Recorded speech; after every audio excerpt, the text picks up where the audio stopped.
किसी गांव में रीता नाम की एक औरत अपनी बेटी खुशबू के साथ रहा करती थी। रीता बहुत ही ज्यादा गरीब थी और बड़ी मुश्किल से रीता अपनी बेटी की परवरिश कर पा रही थी। एक दिन की बात है, रीता पानी भरने कुएं की तरफ जाती है। तभी रीता को देखकर वहाँ की कुछ औरतें कहती है, अरे ये तो वही औरत है जो टूटी फूटी झोपड़ी में रहती है। हाँ, तुम सही कह रही हो, ये औरत बड़ी ही ज्यादा गरीब है। ये सब सुनकर रीता को बहुत ज्यादा गुस्सा आ जाता है, लेकिन वो उनसे कुछ नहीं कहती और वहाँ से अपने घर आ जाती है। तभी खुशबू अपनी माँ के पास जाती है और बोलती है, अरे माँ, आप पानी लेने गई थी ना, लाओ मुझे पानी दे दो क्योंकि बहुत देर हो गई है। चलिए अब मैं जाकर खाना बना देती हूँ। हाँ बेटी, ले जाओ और जाकर खाना बना लो। तब तक मैं बाहर काम ढूंढ के आती हूँ, क्या पता कुछ काम मिल जाए, क्योंकि घर का राशन भी खत्म होने वाला है। उसके बाद रीता काम ढूंढने चली जाती है और इधर उधर काम ढूंढती है, पर उसे कोई भी नहीं मिलता। हे भगवान, अब मैं क्या करूं? मुझे तो किसी ने काम पर ही नहीं रखा। अगर मुझे काम नहीं मिला तो मैं क्या करूंगी? मेरे पास बिल्कुल भी पैसे नहीं है जिससे मैं घर का राशन ला पाऊं।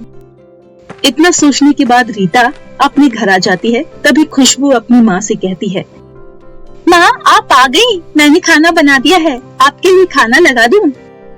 मेरा मन नहीं है बेटी, तुम खा लो, मुझे जरा सी भी भूख नहीं लगी है। रीता के इतना कहने पर खुशबू खाना खा लेती है और उसके बाद खुशबू अपनी माँ की गोद में ही सो जाती है। धीरे धीरे रात गहरी होती जा रही थी, लेकिन खुशबू की माँ को नींद नहीं आ रही थी। वो काफी ज्यादा उदास थी और भगवान से प्रार्थना कर रही थी, हे भगवान, मुझे कोई काम दिलवा दो। काम न मिलने की वजह से मेरा अब घर नहीं चल पाएगा। अब आप ही मेरी कुछ मदद करिए और मुझे कोई काम दिलवा दीजिए। थोड़ी देर के बाद सुबह हो जाती है और सुबह होते ही रीता फिर से काम ढूंढने के लिए घर से चली जाती है, पर आज भी उसे कोई काम नहीं मिलता, जिसकी वजह से रीता और भी ज्यादा उदास हो जाती है। अब मैं क्या करूं? अगर आज घर पैसे लेकर नहीं गई तो मेरी बेटी भूखी रह जाएगी और वो तो अभी बहुत ही छोटी है और वो भूखी नहीं रह पाएगी। मुझे कुछ न कुछ काम तो करना पड़ेगा। रीता ये सोचकर उदास हो जाती है। तभी उसके दिमाग में एक तरकीब आती है और रीता मन ही मन कहती है, मैं एक काम करती हूँ, क्यों ना मैं भीख मांगू, शायद इससे मुझे कुछ पैसे मिल जाएं। इतना सोचने के बाद रीता भीख मांगने चली जाती है। तभी रास्ते में उसे एक आदमी दिखाई देता है। भाई साहब, अगर आपके पास कुछ खाने के लिए है तो प्लीज आप मुझे दे दीजिए। मेरी बेटी बहुत ज्यादा भूखी है, अगर उसे खाने के लिए नहीं मिला तो वो बीमार पड़ जाएगी। प्लीज आप मुझ पर दया करिए। और तुमको शर्म नहीं आती? तुम इतनी स्वस्थ होकर भीख मांग रही हो और भीख मांग कर अपनी बेटी का पेट भर रही हो। आपको शर्म आनी चाहिए। अगर मैं आपकी जगह होता तो मैं अपनी बेटी को इस तरह से भीख मांग कर खाना कभी नहीं खिलाता। उस आदमी की बातें सुनकर रीता दुखी हो जाती है, वहाँ से चली जाती है और एक कुएं के पास जाकर बोलती है, अब मेरे पास बस एक ही चारा है। अब मैं इस कुएं में कूदकर मर ही जाती हूँ। अब मेरा जीने का कोई फायदा नहीं। जब मैं अपनी बेटी का पेट नहीं भर सकती तो भला मेरे जीने का क्या फायदा? इससे अच्छा है कि मैं इस कुएं में कूदकर अपनी जान दे दूं। इतना सोचकर रीता कुएं में कूदने वाली ही होती है कि तभी वहाँ पर विशाखा नाम की एक परी आ जाती है और रीता से कहती है, अरे अरे, ये तुम क्या कर रही हो? ऐसा करना पाप होता है। ऐसा क्या हुआ तुम्हारे साथ जो तुम ऐसे अपनी जान देने जा रही हो? अब मैं क्या करूं? घर पर खाने के लिए एक भी दाना नहीं है। घर पर बेटी भूखी है और मैं उसके लिए खाने का इंतजाम नहीं कर पा रही हूँ। अब मुझे कुछ समझ नहीं आ रहा। अब मैं क्या करूँ? मैंने बहुत जगह काम ढूंढा पर किसी ने मुझे काम नहीं दिया। बस अब मेरे पास एक ही चारा था कि मैं इस कुएं में कूदकर अपनी जान दे दूं। मैं अपनी बेटी को भूखा मरते नहीं देख सकती। अच्छा, तो ये बात है। चलो ठीक है, तुम एक काम करो, मुझे अपने घर ले चलो। मैं वहाँ जाकर शायद तुम्हारी कुछ मदद कर पाऊँ।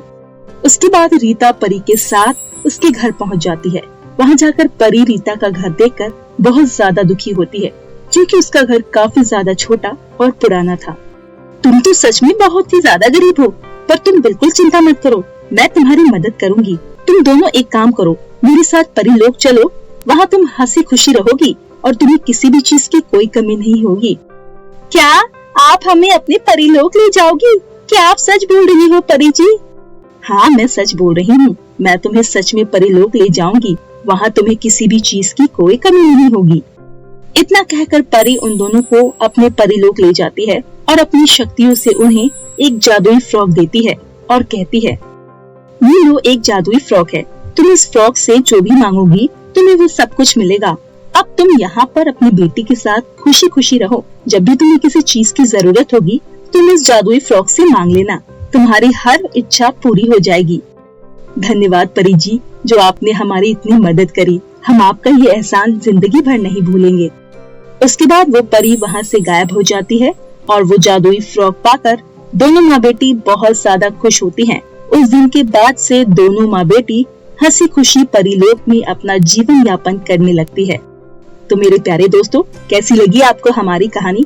कमेंट करके जरूर बताएं और इसे अपने दोस्तों के साथ शेयर करें। और हाँ, अगर आपने अभी तक हमारे चैनल को सब्सक्राइब नहीं किया तो जल्दी से नीचे लाल कलर का बटन दबाकर सब्सक्राइब करें और बेल आइकन दबाना ना भूलें, ताकि आप ऐसे ही नई मजेदार कहानियाँ देख सकें। तो दोस्तों, तब तक के लिए अपना ध्यान रखिए। धन्यवाद।